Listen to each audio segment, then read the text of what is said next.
News प्रहर के प्रायोजक हैं मॉडर्न फर्नीचर कोदली। बुधवार को बाढ़ प्रभावित इलाकों का निरीक्षण करने पहुंचे AMC chairman Amarnath Chatterjee.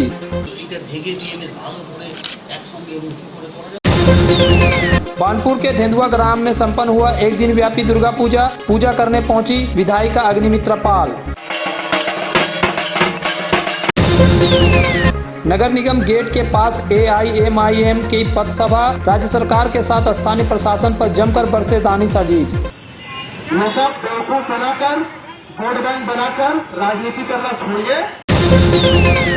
Bank of India officers association का क्लस्टर मीट, ADDA चेयरमैन तापस बनर्जी एवं संजय दास ने कहा केंद्र सरकार के निजीकरण का असर आम लोगों पर पड़ेगा। चारटे बैंकेर ग्राहकरा একটি ব্যাংকে যে পরিষেবা আরো ভালো পাবে এটা কোন বুদ্ধিটা আমাদের। बाढ़ से हुए नुकसान का जायजा लेने आसनसोल नगर निगम के चेयरमैन अमरनाथ चटर्जी बुधवार को शिल्पांचल के विभिन्न हिस्सों का दौरा किए। उन्होंने पहले गोपालपुर ब्रिज देखा, उसके बाद घाघर बुढ़ी मंदिर के विभिन्न हिस्सों का परिदर्शन किए।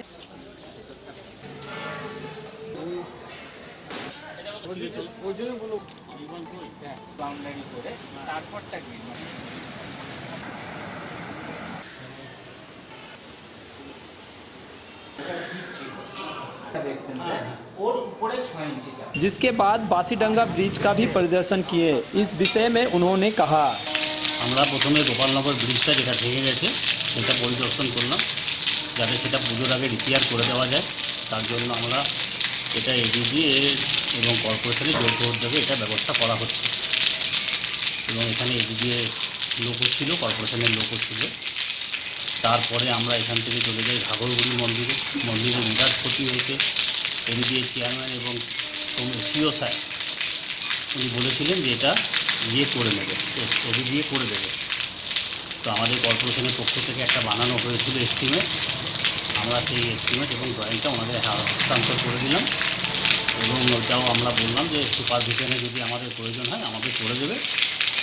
এবং তৃতীয়বারে আমরা চলে গেলাম বাঁশিডাঙ্গা ব্রিজে, যেখানে পাইপলাইনটা ড্যামেজ হয়ে গেছে সম্পূর্ণ এবং যেখানের ওপর দিয়ে নদীর ওপর দিয়ে যে ব্রিজটা আছে লোহার, সেই ব্রিজটা সম্পূর্ণ ড্যামেজ হয়ে গেছে, যার জন্য পাইপলাইনটা যে কোনো মুহূর্তে একটা সংকটময় জায়গায় যেতে পারে।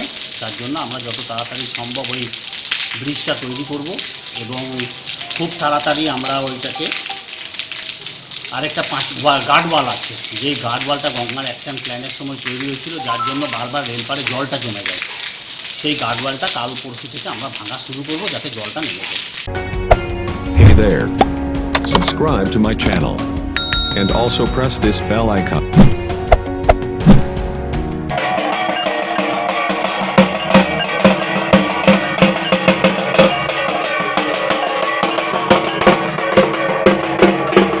जैसा कि सभी जानते व मानते हैं कि नवरात्रि में मां दुर्गा के 9 स्वरूपों की पूजा 9 दिन की जाती है, किंतु पश्चिम बंगाल के आसनसोल बानपुर स्थित धेनुआ गांव के कालाझड़िया में एक दिन में ही दुर्गा पूजा संपन्न होती है। यहां षष्ठी से लेकर दशमी तक की पूजा 1 घंटे में किया जाता है। बताया जाता है कि 48 वर्षों से यह अनोखी दुर्गा पूजा का आयोजन किया जा रहा है। प्रत्येक वर्ष महाल्या के दिन यानी कि श्राद्ध पक्ष के समाप्ति पर यह पूजा आयोजित होती है। इस वर्ष भी कोरोना संकट के बीच यह अनोखी दुर्गा पूजा का आयोजन किया गया।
1977 সালে এক মহারাজ এসেছিলেন।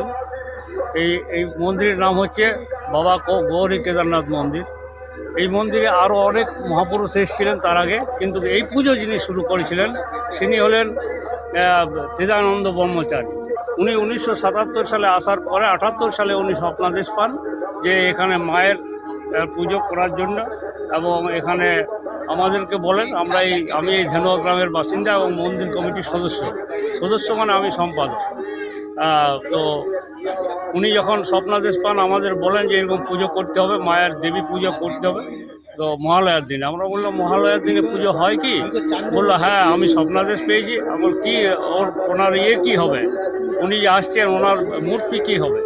তখন উনি বলেছিলেন যে মূর্তি আমি স্বপ্নাদেশ পেয়েছি, উনি দেবী পক্ষে এই প্রতিপদে আসবেন, প্রতিপদ তিথিতে এসে উনি আমাদের কোনো অসুর থাকবে না এখানে, সিংহ বাহিনী হবেন, 10 হাত থাকবে, তার সঙ্গে দেবীর জয়া বিজয়া বলে দুজন সখী থাকবে।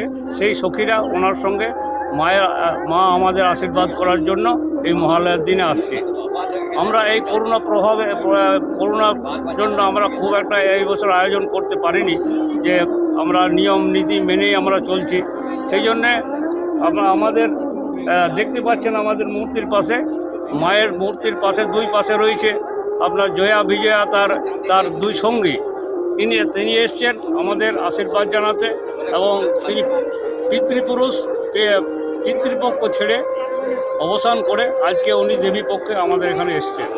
इस अवसर पर यहाँ पूजा देखने स्थानीय विधायक अग्निमित्रा पाल पहुंची। उन्होंने कहा कि यह अनोखा है, आज तक मैंने एक दिन के दुर्गा पूजा नहीं देखा। मैं कोशिश करूंगी कि इस जगह को विशेष दर्जा दी जाए। इस क्षेत्र के डेवलपमेंट को लेकर राज्य केंद्र दोनों सरकारों से अनुरोध करूंगी। এসেছি ধেনুয়ার প্রসিদ্ধ কালীকৃষ্ণ মন্দির। 1937 সালে অ্যাপ্রক্সিমেটলি শ্রী কালীকৃষ্ণ যোগাশ্রম, না ওনার নামটা কি ছিল, কালীকৃষ্ণ ক্ষতি মহাশয়, উনি এই মন্দিরটি স্থাপন করেছিলেন সেই স্বাধীনতার আগে থেকে। এবং মা কালীর মন্দির রয়েছে, কিন্তু মা দুর্গার মন্দির এখনো হয়ে উঠতে পারেনি। এটা খুব প্রসিদ্ধ জায়গা, কারণ কি খুব বিশিষ্ট, কারণ কি একই দিনে, আজকের দিনে মহালয়ার দিন সপ্তমী অষ্টমী নবমী দশমীর পুজো একসাথে হয়।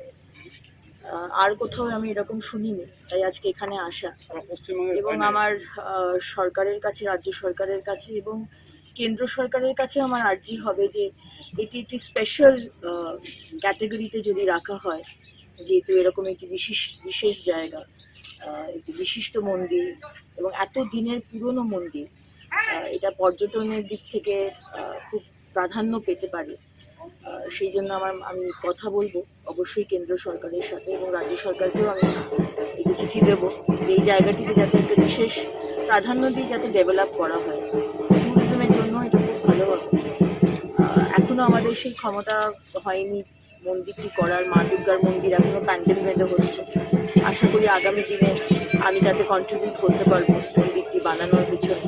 এবং এখানকার রাস্তাটাও ভীষণ খারাপ, মানুষ যে আসবে খুবই অবস্থা খারাপ, বর্ষাকালে আরোই ক্ষতবিক্ষত রাস্তা। সুতরাং এটাও সরকারের কাছে আর্জি যে রাস্তাটা যদি ভালো করা যায়। দেখুন, এই ছোট ছোট জিনিসগুলোকে নিয়ে একটা টাউনকে বা শহরকে ডেভেলপ করা যায়। আর আমাদের আসানসোল এই জেলাতে এবং আমার বিধানসভাতে স্পেশালি এত সুন্দর পর্যটনের জায়গা আমি জানি না খুব বেশি জায়গায় হয় কিনা। সামনেই দামোদর এরকম একটি মন্দির, এত সবুজ, পাশে লামায়াস পার্ক, হ্যাঁ আমাদের এয়ার স্ট্রিপটাও সামনে রয়েছে, সেটাও আমি জানি না কেন এটা বন্ধ হয়ে রয়েছে, কেন চালু হচ্ছে না। সেটা নিয়েও আমি পুজোর পরে দিল্লি যাব এবং সেই জিনিসটা নিয়েও আমার ইচ্ছা আছে কথা বলার। বাট আজকে এসেছি, আজকে মহালয়ায় আমার সমস্ত দর্শক এবং আমার সমস্ত পশ্চিমবঙ্গের মানুষ এবং আমার বিধানসভার সমস্ত মানুষকে মহালয়ের অনেক অনেক প্রিয় শুভেচ্ছা জানাই, বড়দের প্রণাম জানাই। সবাই খুব ভালো থাকুন, পুজো খুব ভালোভাবে কাটুক এবং আশা করি আমরা মায়ের কৃপায়, মা দুর্গার কৃপায় সমস্ত বিপদ থেকে আমরা রক্ষা পাবো মায়ের আশীর্বাদে।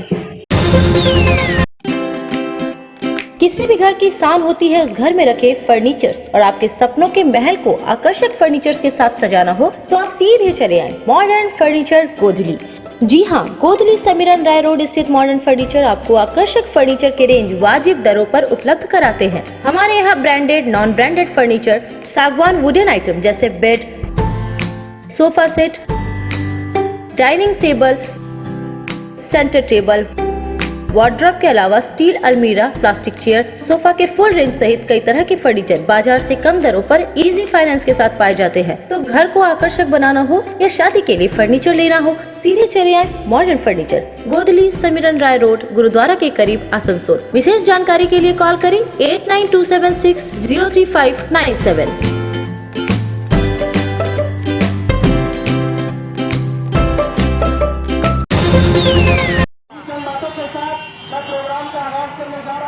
शिल्पांचल में आई बाढ़ के कारण जहां एक और लोग अब तक मदद की बाट जोड़ रहे हैं, वहीं विरोधी दलों को भी स्थानीय प्रशासन के विरुद्ध मोर्चा खोलने का मौका मिल गया है। बुधवार को AIMIM के बैनर तले AIMIM नेता दानिश अजीज के नेतृत्व में आसनसोल नगर निगम गेट के पास पथ सभा किया गया। यहां राज्य सरकार को दानिश अजीज ने जमकर लताड़ लगाई। वहीं मंत्री मलय घटक के द्वारा DVC पर दिए बयान पर कहा कि लोगों को ना समझ ना समझे।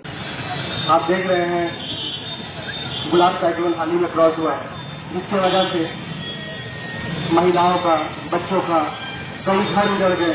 1-2 करोड़ में कई 100 करोड़ का नुकसान हुआ और सरकार को टैक्स थी। सरकार के पास 45 करोड़ देकर गंगा नदी का इंफ्रास्ट्रक्चर डेवलपमेंट करने का लेकिन नहीं है।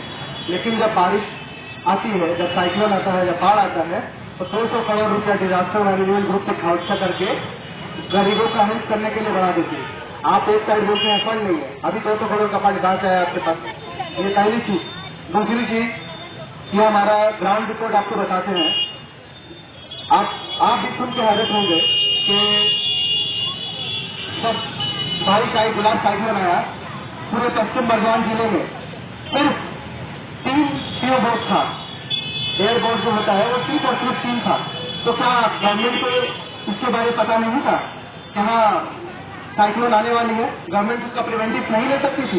गवर्नमेंट सब कुछ कर सकती थी, प्रिवेंटिव ले सकती थी, इनको घर से हटा सकती थी, इनको सतर्क कर सकती थी, इनको बोल सकती थी कि आप अपने सामानों को दूसरी जगह शिफ्ट कर ले, ताकि इनका सामान भी नहीं नुकसान होता, इनका घर भी नुकसान नहीं होता और उनके बच्चे जो ट्रबल में रहे, एक बच्चे 9-9 घंटा 10-10 घंटा पानी में रहे, किसी माँ के गोद में बैठकर छत में गुजार दिया, किसी माँ के गोद में बैठकर टाप पे गुजार दिया।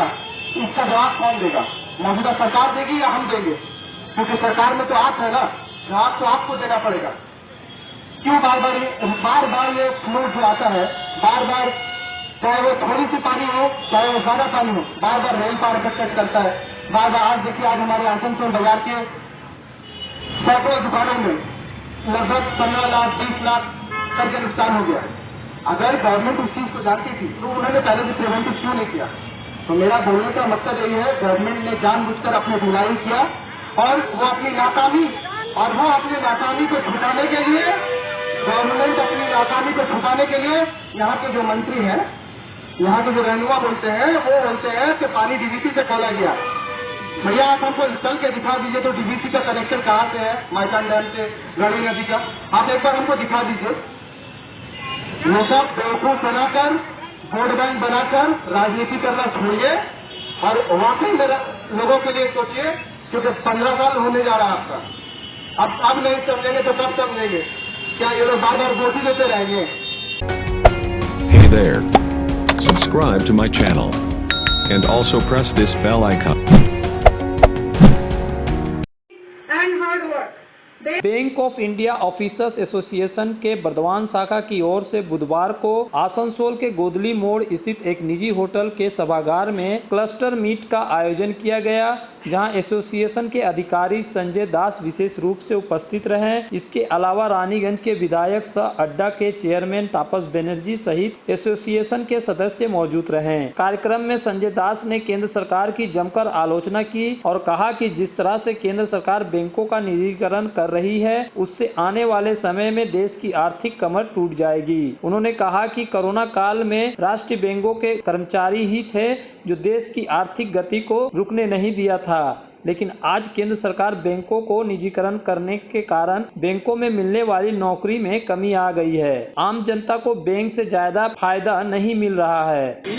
हम लोग देखिए देश की कोने कोने हम लोग जा रहे हैं, जा करके हमारे ऑफिसर का मीटिंग ले रहे हैं, ग्राहकों का मीटिंग ले रहे हैं, आम जनता का साथ बात कर रहे हैं। क्योंकि अभी आप जानते हैं कि जो सरकार की जो मंशा, सरकार की मंशा ये जो बैठ किए हैं, उसमें 2 बैंक और इंश्योरेंस सेक्टर को प्राइवेटाइजेशन और निजीकरण का जो इरादा जो पेश किया है, उसके विरोध करते हुए, विरोध जताते हुए हम लोग चारों तरफ जा रहा है देश को कोने कोने। क्योंकि इसमें सिर्फ बैंक कर्मचारी का कोई हानि नहीं होगा, इसमें सारे देश भर के आम जनता का भी हानि पहुंचेगा। क्योंकि ये बैंकिंग सेक्टर जो है, इसमें रोजगार का सृजन होता है, लोगों का न्यू जनरेशन इसमें नौकरी मिलता है।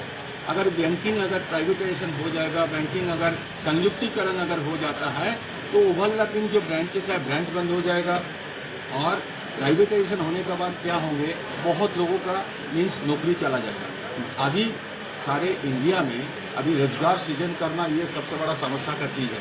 अगर जो रोजगार मिल रहा है वो अगर बैंक निजीकरण का तहत अगर रोजगार चले जाते हैं, तो देश की और बड़ी समस्या पैदा होगा।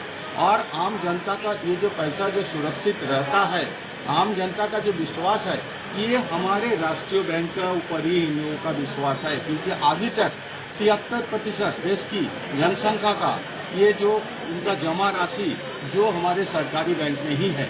और ये अगर निजीकरण हो जाएगा तो ये पैसा ये कहाँ रखेंगे। और बहुत सारी चीज़ है, क्योंकि हम लोग जो काम जो देते हैं, मुनाफा कमाना हमारा काम नहीं है। लोगों को कल्याण करना, लोगों को कम ब्याज पर मुहैया करना, लोन चाहे कृषि ऋण हो, चाहे एजुकेशन लोन हो, ये सब हम लोग का मकसद है। लेकिन कोई प्राइवेट बैंक अगर होंगे तो उसका मेन मकसद यही होगा कि मुनाफा कमाना। और अभी देखिए इस साल ये जो क्वार्टर अप्रैल मई जून, ये क्वार्टर में देखिएगा सारे सरकारी बैंक ने प्रॉफिट किया है। और ये आपका जो 2020-21 ये कोरोना काल है, ये कोरोना काल में आप भी हमसे सहमत होंगे, ये सारे जो दुनिया जब घर में चले गए थे, उस टाइम बैंकर लोग यह जी जान लगा के काम किया था और देश की प्रगति को और मीन्स भागीदारी लिया है। और ये जो कोरोना काल था, उसमें 1-2 बैंक छोड़ करके बाकी सारे बैंक का प्रॉफिट हुआ है। जो कि हमारे जो इकोनॉमी है, इकोनॉमी बैकवर्ड से बैक में चल रहा था, सारे दुनिया का जो इकोनॉमी ठप हो रहा था, लेकिन हमारे ये राष्ट्रीय बैंक और 1-2 छोड़ करके सब बैंक प्रॉफिट किया था। विधायक सह अड्डा के चेयरमैन तापस बनर्जी ने कहा कि केंद्र की भाजपा सरकार के जन विरोधी नीतियों के कारण आज देश आर्थिक रूप से बेहाल है। उन्होंने केंद्र सरकार पर तंज कसते हुए कहा कि कई बैंकों के विलय कर देने से नौकरियों में कमी आ गई है। প্রত্যেক ভারতবর্ষের যত অপোজিশন পার্টি আছে তারাও পর্যন্ত কোনো দিশার মধ্যে পৌঁছতে পারছে না। কি হবে আগামী দিনে আমরা কোথায় যাব, কোথায় যাবো? আগে কোথায় কতগুলো ব্যাংকে ভেঙে 4-5টা ব্যাংকের সঙ্গে একটা ব্যাংকে জুড়ে দেওয়া হয়েছে। আমাদের অনেক বন্ধু বান্ধব ব্যাংকিং সার্ভিস আছে বা এইখানে থাকতে অনেক আলাপ হয়েছে, অনেক বন্ধু হয়েছে। এবং যেখানে আপনার 20 জন ছিল, আমি নাম করে বলছি, সংখ্যা হয়তো 20, 25, 22, 23 হতে পারে, সেখানে আজকে 10 জনকে নিয়ে কাজ করানো হচ্ছে, 8 জনকে নিয়ে কাজ করানো হচ্ছে। শূন্য পদে লোক নিয়োগের কোনো গল্পই নেই, কোনো ভাবনাই নেই, সেইখানে কাজগুলো করা হচ্ছে। আমার কদিন আগে একটা অর্থমন্ত্রীর স্টেটমেন্ট দেখলাম, যারও বোধ হয় ব্যাংকে এনে একটা কি দুটো না 3-4টা ব্যাংকে করবে, তাদের যেন পরিষেবা ভালো পাওয়া যাবে। 4টে ব্যাংকে একটা করে 4টে মানুষ যেখানে পরিষেবা পেত 4টে ব্যাংকের মাধ্যমে, আজকে কোন নিয়মে বা কোন অঙ্কে ওই 4টে ব্যাংকে যে গ্রাহকরা আসতো, সেই 4টে ব্যাংকের গ্রাহকরা একটি ব্যাংকে যে পরিষেবা আরো ভালো পাবে, এটা কোন বুদ্ধিটা আমাদের, আমি অল্প মেধার মানুষ বলে আমি মনে করি, আমি মধ্য মেধার লোক নই, আমার এই অল্প মেধায় কিন্তু ঢুকছে না। যে মেধার লোক ভারতবর্ষে সংখ্যাধিক করুন। আজকে উনি বলছেন আবার ব্যাংক ছোট করে দেবেন, আবার নাকি 3-4টে মাত্র ব্যাংক করে দেবেন। তাহলে আজকে আমরা কোথায় যাব? তো যাই হোক, আমরা একটা কথা জানি যে রাস্তায় রাস্তা দেখায়, পথই আমাদের পথ দেখাবে। আপনারা আরো বেশি করে একত্রিত হতে হবে, আরো বেশি করে সভা সমিতি আলোচনা এগুলো চালিয়ে যেতে হবে। সরকার যে ঘুমিয়ে আছে বা না ঘুমের ভান করা আছে তাদেরকে বোঝাতে হবে যে আজকে সাধারণ মানুষের জন্য যে ব্যাংক, সেই ব্যাংক পরিষেবাকে বন্ধ করে দেওয়া চলবে না।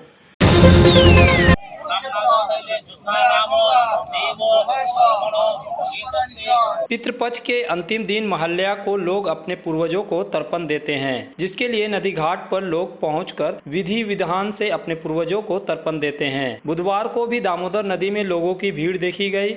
यहां लोग भारी संख्या में पहुंचे थे और अपने पूर्वजों को याद किया। भीड़ को देखते हुए प्रशासन की ओर से सुरक्षा के पुख्ता व्यवस्था किए गए थे।